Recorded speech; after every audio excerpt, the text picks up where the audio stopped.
Hello, my name is Tamara Rojo.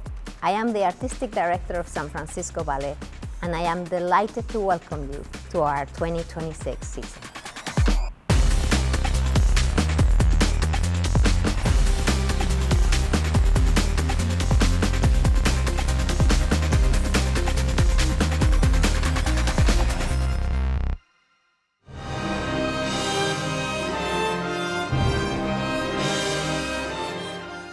I am incredibly excited to start the season with a world premiere by our resident choreographer, Yuri Posokov. Eugene Onegin is a story ballet that will offer you a night of adventure and drama. It talks about love, humanity, desire, abandonment, duels, balls. It has it all. The story is set in 19th century Russia. Onegin is an incredibly privileged man. He's just inherited a fortune, but he is lost in life. For just a small moment, when he meets Tatiana, it looks like he might find someone willing to hold his hand through the journey of life. He's too afraid to accept that, so he creates chaos and runs away from the consequences of his actions. Tatiana is a young, pensive woman. She lives in the countryside. When she meets Onegin, she sees someone different, interesting, worldly, also dark and mysterious, and she mistakes that for depth. When she is rejected, she is broken. But she's also forceful in her resolution to build up her life once again. And when she does, she will not look back.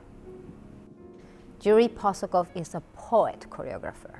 His immense creativity and passion is evident in every work he has created, not only for us, but around the world. He will be collaborating with the incredibly talented composer, Ilya Demutsky. They will be joined by two giants of design, Tom Pye, who will be doing the stage designs, and Tim Yip, who will be doing costume designs. I think Yuri's desire to reinterpret Onegin right now was very timely.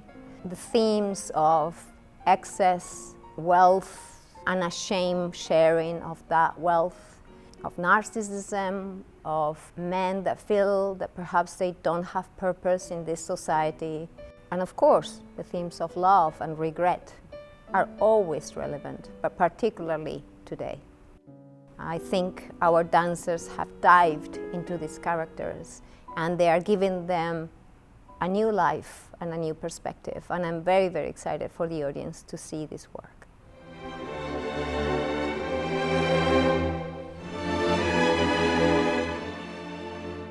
After Onegin, we want to celebrate the father of the American ballet style, the great George Balanchine. In this program, we will go through his own journey. We will start with Diamonds, inspired by the Russian ballet style, the Mariinsky Theater, where he started his own career as a dancer. After that, Serenade, the first ballet ever created here in America by George Balanchine. From the costumes that are simply blue leotard with a see-through tulle to the hair down of the ballerinas and the freedom of their movement, it feels like a liberation ballet, a ballet where women can be themselves.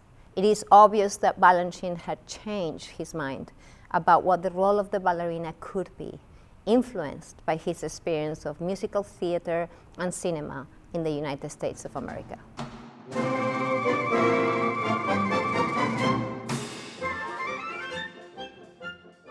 We will finish the program with Stars and Stripes, a celebration of the 250th anniversary of the United States of America. Balanchine fell in love with America, as many immigrants do. Stars and Stripes feels like a huge party, like an Independence Day parade. Just this enormous bouquet of the talent of every member of the company, dancing, kicking, jumping, twirling endlessly. The perfect ballet to wrap up the celebration of George Balanchine.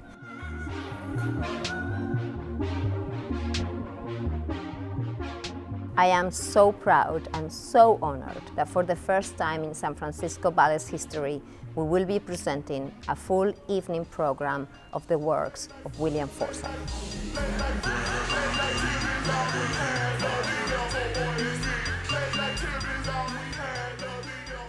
William Forsythe is a giant of choreography.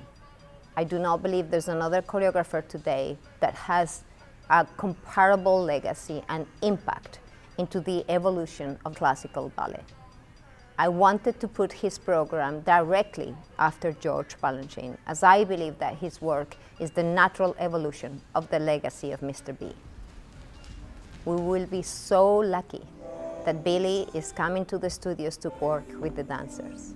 Working with Forsythe is transformational for any artist. His dedication to the craft, his knowledge, his kind, demanding tone makes every dancer become the best version of themselves. They flourish under his guidance. The Blake Works is a program choreographed to music by James Blake, the British composer and singer-songwriter. It is always so much fun when we can have contemporary music blasting in our beautiful traditional opera house. It feels like a great disco club, and that's very much San Francisco, if you ask me.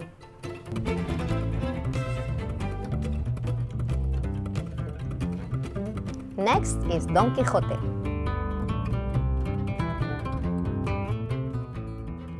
The ballet Don Quixote is a fiesta of music, of dance.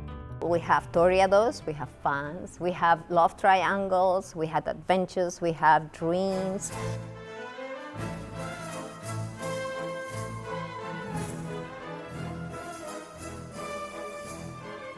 It is joyous, it's technically impressive. Our dancers are perfectly fitted for the bravura that this ballet requires. Let us transport you for one night to sunny Spain.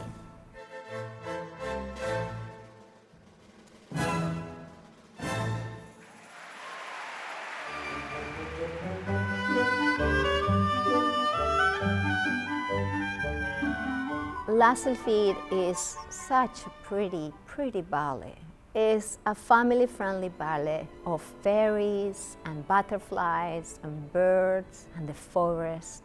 It's the story of James, who is about to get married to Effie. On the night before his wedding, he is visited by a sylph, who tells him that she loves him very much and that he must run away with her before he gets married. The sylph is a creature of the forest. She is mischievous, capricious, and childlike. She can never be touched, grasped, or hugged, or she will lose her wings. This ballet is set in Scotland. It was choreographed by Bournonville, based on a previous ballet also called La Sylphide. This ballet is a fairy tale, perfect for a family-friendly day or night out. We will close our season with the return of the first commission I made for San Francisco Ballet, Mere Mortals.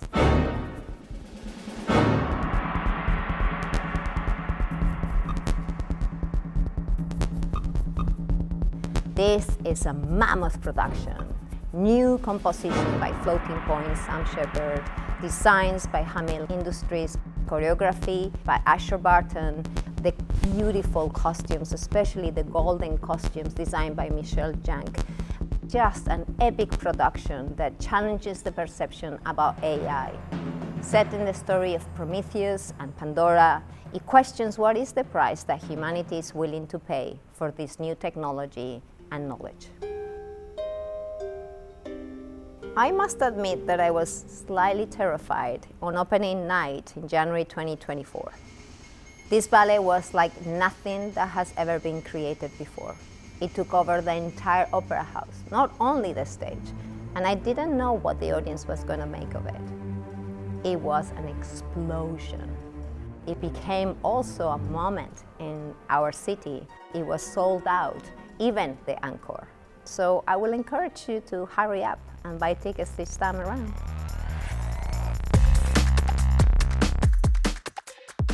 I am very excited for our 2026 season. It has so much. It has tradition, it has fun, it has family friendly, it has innovation. Masters and gods of choreography coming to work with us. You cannot miss it.